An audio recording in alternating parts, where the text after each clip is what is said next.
معیشت کو جب آسمان سے اتارا تو برکت کو کھیتی اور بکریوں میں رکھ دیا. جب اللہ تعالیٰ نے معیشت کو آسمان سے اتارا تو برکت کو کھیتی اور بکریوں میں رکھ دیا. سعد بن معاذ رضی اللہ تعالیٰ عنہ تشریف لائے تو آپ نے دیکھا ان کے ہاتھوں پر وہ کسی چلانے کے نشان پڑے ہوئے تھے. تو آپ نے کہا سعد کیا ہے یہ؟ کہا جی یہ کسی کے نشان ہے، میں زمین کھودتا ہوں، گوڑی کرتا ہوں. گوڑی کرتے نا زمانے میں ہاتھوں سے کرنا، یا رسول اللہ وہ میں خود کرتا ہوں، اس کے کرنے کی وجہ سے یہ میرے نشان پڑ گئے ہیں، بچوں کی روٹی کماتا ہوں. تو آپ نے ان کا ہاتھ لے کر ایسے چوما اور کہا اس ہاتھ پر جہنم کی آگ حرام ہے.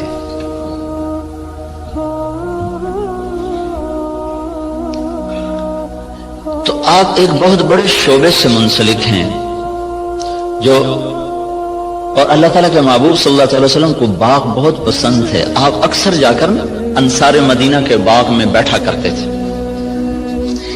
معاویہ رضی اللہ تعالیٰ عنہ سے کسی نے پوچھا، ایک بدو سے پوچھا تجھے کون سا مال پسند ہے؟ کہنے لگا چشمہ ہو، عین خوارہ وعرض خرارہ. چشمہ ہو ابلتا ہوا، زمین ہو سرسبز، اور نعجۃ صفراء فی قطعۃ خضراء. یا بکریاں ہوں اور ساتھ سرسبز چراگاہ ہو، یا کھجوروں کا باغ ہو اور اس کی چھاؤں ہو. تو کہنے لگے اللہ کے بندے سونے چاندی کا تو نے ذکر ہی نہیں کیا. انہوں نے کہا امیر المومنین دفع کرو، یہ بھی کوئی چیز ہے، خرچ کرو تو ختم ہو جائیں، نہ کرو تو پتھر کی طرح پڑے رہیں. تو اللہ تعالیٰ کے محبوب صلی اللہ تعالی علیہ وسلم نے ان ہاتھوں کو چوما کہ ان پر جہنم کی آگ حرام ہے. اور معاویہ رضی اللہ تعالیٰ عنہ اتنی بڑی زراعت تھی کہ ان کے کھیت میں 5 لاکھ من گندم ہوتی تھی. جس زمانے میں یہ ایسی اقسام تیار نہیں ہوئی تھیں کہ جو ایکڑ میں 50 من ہو اور ایکڑ میں 60 من ہو. وہ ایک پرانی ہم نے بھی تھوڑی سی رکھی ہوئی ہے باپ دادے کی 591، وہ بس ہم اپنے کھانے کے لیے 2 ایکڑ کاش کر لیتے ہیں، 15-20 من ایک ایکڑ سے وہ ہوتی. یہ اقسام نہیں تھی اور اس کے باوجود 5 لاکھ من گندم ان کے فارم سے نکالی جاتی تھی. اور عمر رضی اللہ تعالیٰ عنہ جب خلیفہ بنے تو انہوں نے اپنے ساتھ تھوڑا بہت اپنا کام کرتے تھے، تو چلتے چلتے چلتے ان کی سالانہ جو آمدن تھی وہ 40,000 اونٹ تھے. 40,000 اونٹ عمر رضی اللہ تعالیٰ عنہ کے سارا سال وہ چراگاہوں میں چرتے رہتے تھے، اور روزانہ 20 اونٹ ذبح کر کے مہمانوں کو کھلایا کرتے تھے، اور خود مہینے میں 1 دن گوشت کھاتے تھے. اپنی ذات کے لیے مہینے میں 1 دن گوشت، اور مہمانوں کے لیے روزانہ کا دستور تھا. 20 اونٹ روزانہ ذبح ہوتے تھے اور لوگوں کو کھلایا جاتا تھا. تو یہ تحقیق اور ریسرچ تو سب کچھ ہے اور بڑی جان بھی لگ رہی، اور خود ہم دیکھ رہے ہیں کہ ہماری 5 من کپاس ہوتی تھی، اب وہی 30 من ہو رہی ہے، 35 من تک چلی جاتی ہے. ہماری 15-20 من گندم ہوتی تھی، وہ 60 من تک خود میرے اپنی زمین میں نکلی ہے. اوسط کے لحاظ سے تو نہیں، لیکن 2, 4, 10 ایکڑ ایسے ہر دفعہ دیکھے کہ 60 من تک گندم چلی گئی، 100 من تک مکی چلی گئی ہے. لیکن وہ جو ڈاکٹر صاحب نے بات کی تھی کہ ذلت تو ساتھ نہیں چھوڑ رہی، وہ تو اسی طرح چھائی ہوئی ہے. اتنی فراوانی کے باوجود ذلت سروں سے جا ہی نہیں رہی، کہ اس کے لیے ایک اور نظام ہے، اس کے لیے اور اسباب ہیں. اس ریسرچ و تحقیق و تدقیق کے ساتھ ایک نظام اور ہے، وہ ہے اللہ اس کے رسول کی پسندیدہ ترتیب زندگی کو بھی سیکھنا اور اس کو بھی اپنی زندگی میں شامل کرنا اور اس کو لے کر ساری دنیا میں پھرنا. اس امت کا جو کام ہے وہ ساری دنیا کے انسانوں کو اللہ کا تعارف کروانا اور اللہ کے دین کی طرف بلانا ہے. وہ پہلو ہمارا بالکل خالی ہو گیا ہے. میں مکہ میں تھا تو مجھے ایک ملے، اس کے PhD تھے ارضیات کے. ایک جگہ کھانے پہ ان سے ملاقات، وہ مجھ سے کہنے لگے آپ کے پاکستان کی جو زمین ہے ساری دنیا میں ایسی زمین کسی ملک کے پاس نہیں ہے جو اللہ تعالیٰ نے قدرتی اس کے اندر صفات رکھی ہیں، دنیا کے کسی خطے میں یہ صفات موجود نہیں۔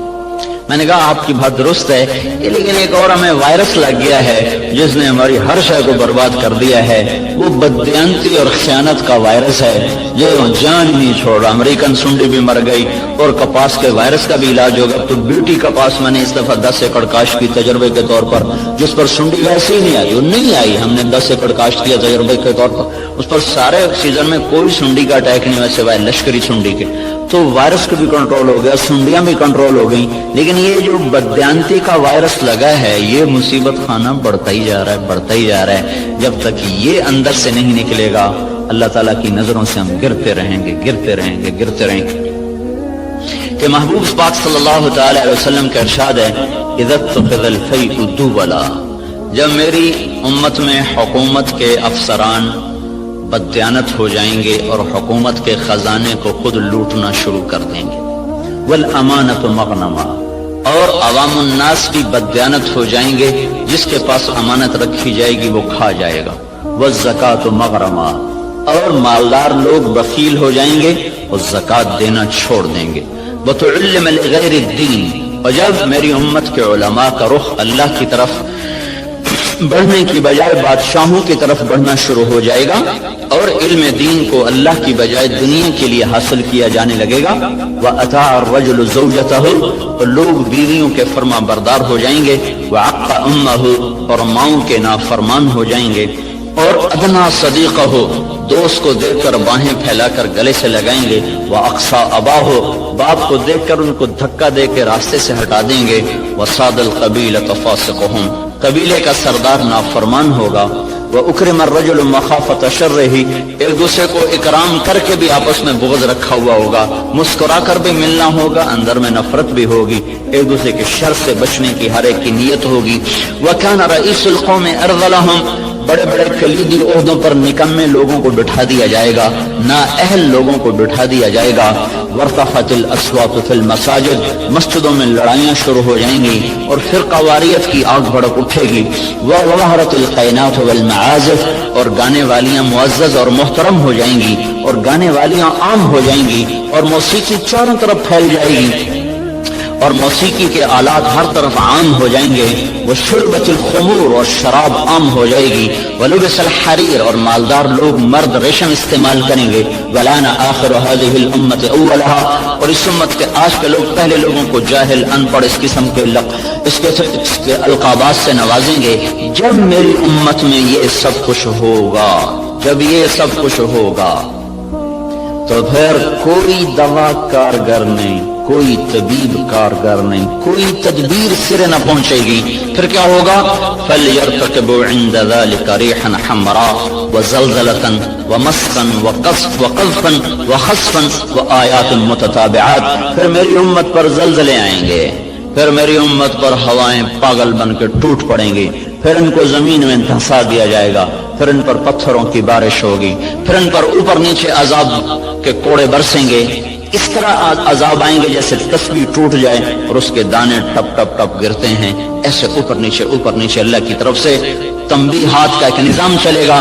جب تک ان برائیوں سے یہ نکلیں گے نہیں، اس وقت تک انہیں کوئی اللہ کے ہاں عزت نہیں دلا سکتا، نہ یہ دنیا بنا سکتے نہ یہ آخرت بنا سکتے۔